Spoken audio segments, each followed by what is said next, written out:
ಮಧ್ಯದಲ್ಲಿ ಹೈಕಮಾಂಡ್ ಕೋಟಾ ಅಂತ ಬೇರೆ ಇದೆ.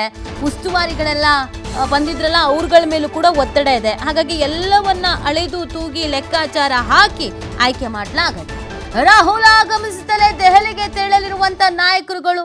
ರಾಹುಲ್ ಗಾಂಧಿ ಖರ್ಗೆ ಜೊತೆ ಸಂಪುಟ ವಿಸ್ತರಣೆ ಕುರಿತು ಚರ್ಚೆ ಮಾಡಲಾಗುತ್ತೆ.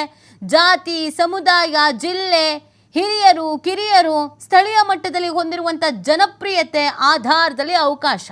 ಸಾಮಾಜಿಕ ನ್ಯಾಯದಡಿ ಜಿಲ್ಲಾವಾರು ಪ್ರಾತಿನಿಧ್ಯ ನೀಡಿ ಆಯ್ಕೆ. ಈಗಾಗಲೇ ಪಟ್ಟಿಯನ್ನು ರಾಹುಲ್ ಗಾಂಧಿಗೆ ನೀಡಿದ್ದಾರೆ ನಾಯಕರುಗಳು. ಇದೀಗ ಮತ್ತೆ ಹೊಸ ಪಟ್ಟಿಯ ಜೊತೆಗೆ ತೆರಳಲಿದ್ದಾರೆ ನಾಯಕರುಗಳು ಅನ್ನೋದು ಗೊತ್ತಾಗ್ತಾ ಇದೆ. ನೋಡಿ, ಎಲ್ಲವನ್ನ ಗಮನದಲ್ಲಿ ಇಟ್ಕೊಳ್ಬೇಕಾಗತ್ತೆ.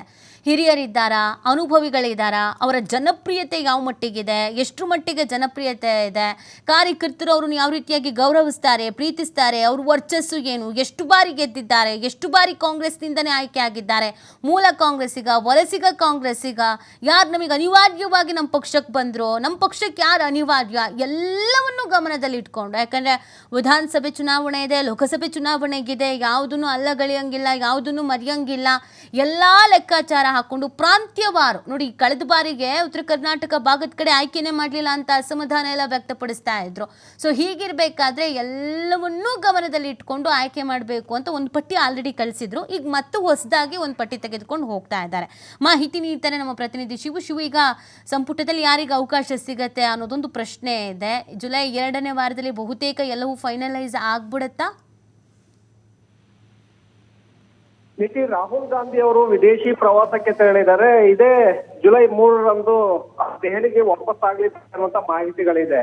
ಕೆಲವು ಮಾಹಿತಿಗಳ ಪ್ರಕಾರ ಜುಲೈ 7ರಂದು ದೆಹಲಿಗೆ ವಾಪಸ್ಸಾಗ್ತಾ ಇದ್ದಾರೆ ಅನ್ನುವಂತ ಮಾಹಿತಿಗಳು ಕೂಡ ಇದೆ. ಹಾಗಾಗಿ ಜುಲೈ 3ರಂದು ರಾಹುಲ್ ಗಾಂಧಿ ಅವರು ಆಗಮಿಸಿದ್ದೇ ಆದ್ರೆ ಆಗ ರಾಜ್ಯ ನಾಯಕರು ಕೂಡ ದೆಹಲಿಗೆ ಭೇಟಿಯನ್ನ ಕೊಟ್ಟಿದ್ದಾರೆ. 2ರಂದು ಇಲ್ಲಿ ಸಚಿವ ಸಂಪುಟ ಸಭೆ ಇದೆ. ಸಂಪುಟ ಸಭೆಯ ನಂತರ ನಾವು ದೆಹಲಿಗೆ ಭೇಟಿಯನ್ನ ಕೊಡ್ತೇವೆ ಅಂತೇಳಿ ಈಗಾಗಲೇ ರಾಜ್ಯ ಮುಖ್ಯಮಂತ್ರಿಗಳು ಕೂಡ ಹೇಳಿದ್ದಾರೆ. ಸೊ ಹಾಗಾಗಿ ಮುಖ್ಯಮಂತ್ರಿಗಳು ಆ ಭೇಟಿಯನ್ನ ಕೊಡ್ತೇವೆ ಅಂತೇಳಿ ಹೇಳಿರೋದ್ರಿಂದ ಸಹಜವಾಗಿ ಈಗ ಸಂಪುಟ ವಿಸ್ತರಣೆ ಕೂಡ ಆಗಲಿದೆ. ಹಾಗಾಗಿ ಸಾಕಷ್ಟು ಜನ, ಸುಮಾರು 40ಕ್ಕೂ ಹೆಚ್ಚು ಶಾಸಕರು ಸಂಪುಟ ಸೇರೋದಕ್ಕೆ ಈಗಾಗಲೇ ತುದಿಗಾಲಲ್ಲಿ ನಿಂತಿದ್ದಾರೆ. ಸೊ ಅದರಲ್ಲಿ ಬಹುತೇಕವಾಗಿ, ಯಾಕೆಂದ್ರೆ ಒಂದೊಂದು ಸಮುದಾಯವಾರು, ಜಾತಿಯವಾರು, ಹಾಗೆ ಜಿಲ್ಲಾವಾರು, ಹಿರಿಯರು ಮತ್ತೆ ಕಿರಿಯರು, ಸ್ಥಳೀಯ ಮಟ್ಟದಲ್ಲಿ ಅವರು ಹೊಂದಿರುವಂತಹ ಪ್ರಭಾವ, ಜನಸಾಮಾನ್ಯರನ್ನ ಯಾವ ರೀತಿಯಾಗಿ ಸೆಳೀತಾರೆ ಅನ್ನುವಂತಹ ದೃಷ್ಟಿ, ಇದೆಲ್ಲವನ್ನೂ ಕೂಡ ಗಮನದಲ್ಲಿಟ್ಕೊಂಡೆ ಸಂಪುಟ ವಿಸ್ತರಣೆಯನ್ನ ಮಾಡೋದಕ್ಕೆ ಈಗ ಮುಂದಾಗಿರುವಂತದ್ದು. ಸೊ ಹಾಗಾಗಿ ಈಗ ಒಂದು ಕಡೆ ಜಾತಿವಾರು ಕೂಡ ನೋಡ್ಬೇಕಾಗತ್ತೆ. ಸಾಮಾಜಿಕ ನ್ಯಾಯವನ್ನ ಕಲ್ಪಿಸ್ತೇವೆ ಅಂತೇಳಿ ಪದೇ ಪದೇ ನಾಯಕರು ಹೇಳ್ತಾ ಇರೋದ್ರಿಂದ ಇದೆಲ್ಲವನ್ನೂ ಕೂಡ ಮಾನದಂಡವಾಗಿ ಇಟ್ಕೊಂಡೆ ಸಂಪುಟ ವಿಸ್ತರಣೆಯನ್ನ ಮಾಡಲಿದ್ದಾರೆ. ಸೊ ಇದರಲ್ಲಿ ಪ್ರಮುಖವಾಗಿ ಈಗ ದಲಿತ ಬಲಗೈ ಸಮುದಾಯ, ದಲಿತ ಎಡಗೈ ಸಮುದಾಯ ಕೂಡ ಹೆಚ್ಚಿನ ಸ್ಥಾನಗಳನ್ನ ಕೊಡಬೇಕು ಅನ್ನುವಂತ ಡಿಮ್ಯಾಂಡ್ ಅನ್ನ ಇಟ್ಟಿದೆ. ಅದರ ಜೊತೆಗೆ ಅಲ್ಪಸಂಖ್ಯಾತ ಸಮುದಾಯ ಕೂಡ ನಮ್ಗೆ 3 ಸಚಿವ ಸ್ಥಾನಗಳನ್ನ ಕೊಡಬೇಕು ಅನ್ನುವಂತ ಡಿಮ್ಯಾಂಡ್ ಅನ್ನ ಇಟ್ಟಿದೆ. ಲಿಂಗಾಯತ ಮತ್ತೆ ಒಕ್ಕಲಿಗ ಸಮುದಾಯಗಳು ಕೂಡ ಈ ಬಾರಿ ಹೆಚ್ಚು ಅವಕಾಶವನ್ನ ನಮ್ಗೆ ಕೊಡಬೇಕು ಅನ್ನುವಂತ ಡಿಮ್ಯಾಂಡ್ ಅನ್ನ ಇಟ್ಟಿದ್ರೆ, ಇನ್ನ ಸಣ್ಣ ಸಣ್ಣ ಸಮುದಾಯಗಳು ಕೂಡ ನಮ್ಗೆ ಅವಕಾಶಗಳನ್ನೇ ಕೊಡ್ತಾ ಇಲ್ಲ. ನಮ್ಮ ಸಮುದಾಯದ 2, 1, 3 ಜನ ಈ ರೀತಿಯಾಗಿ ಶಾಸಕರಿದ್ದಾರೆ, ಅವರಿಗೂ ಕೂಡ ಸಂಪುಟದಲ್ಲಿ ಅವಕಾಶವನ್ನ ಮಾಡ್ಕೊಡ್ಬೇಕು ಅನ್ನುವಂತ ಡಿಮ್ಯಾಂಡ್ ಅನ್ನ ಅವರು ಕೂಡ, ಆ ಸಮುದಾಯದ ಮುಖಂಡರುಗಳು ಕೂಡ ಇರ್ತಾ ಇದ್ದಾರೆ.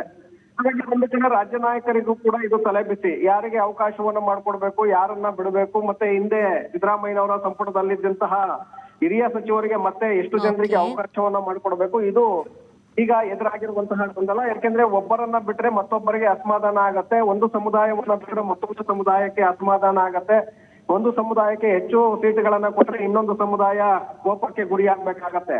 ಹಾಗಾಗಿ ಈಗ ಅಳೆದು ತೂಗಿ ನೋಡಿ ಪಟ್ಟಿಯನ್ನ ಫೈನಲ್ ಮಾಡ್ಬೇಕಾಗತ್ತೆ. ಈಗಾಗಲೇ ಬಹಳಷ್ಟು ಶಾಸಕರು ಲೀಡಲ್ಲಿ ಮುಂಚೂಣಿಯಲ್ಲಿದ್ದಾರೆ.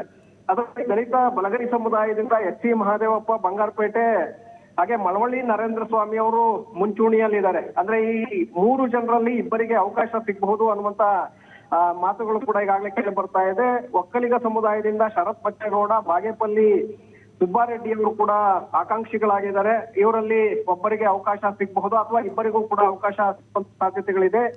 ದಲಿತ ಎಡಗೈ ಸಮುದಾಯದಿಂದ RB ತಿಮ್ಮಾಪುರ್ ಮತ್ತೆ ಮಾಯಕೊಂಡ ಬಸಂತಪ್ಪ ಇವರ ನಡುವೆ ನೇರವಾದಂತಹ ಪೈಪೋಟಿ ಶುರುವಾಗಿದೆ ಈಗ. ಅದರ ಜೊತೆಗೆ ಲಿಂಗಾಯತ ಸಮುದಾಯದಿಂದ ಅಪ್ಪಾಜಿ ನಾಡಗೌಡ, ಯಶವಂತ ರಾಯಗೌಡ ಪಾಟೀಲ್, ಲಕ್ಷ್ಮಣ ಸವದಿ, ಮಹಾಂತೇಶ್ ಕೌಜಲಗಿ, ಅಶೋಕ್ ಪಟ್ಟಣ್, ಈ ಹೆಸರುಗಳು ಕೂಡ ಮುಂಚೂಣಿಯಲ್ಲಿದೆ. ಇದರಲ್ಲಿ 3 ಜನರಿಗೆ ಅವಕಾಶವನ್ನ ಮಾಡಿಕೊಡುವಂತ ಸಾಧ್ಯತೆಗಳಿದೆ. ಇನ್ನ ಹಿಂದುಳಿದ ವರ್ಗದಲ್ಲಿ ಬರುವಂತಹ ಮರಾಠ ಸಮುದಾಯದಲ್ಲಿ ಸಂತೋಷ್ ಲಾಲ್ ಶ್ರೀನಿವಾಸ್ ಮಾನಿ ಅವರ ಹೆಸರುಗಳು ಕೂಡ ಇದೆ. ಹಾಗೆ ರಜಪೂತ್ ಅಜಯ್ ಸಿಂಗ್ ಅವರ ಹೆಸರು ಕೂಡ ಇದೆ. ಗುಲ್ಬರ್ಗಕ್ಕೆ ಅವಕಾಶವನ್ನು ಮಾಡಿಕೊಡ್ಬೇಕು ಅಂತೇಳಿ ಅಜಯ್ ಸಿಂಗ್ BR ಪಾಟೀಲ್ ಹೆಸರು ಕೂಡ ಮುಂಚೂಣಿಯಲ್ಲಿದೆ.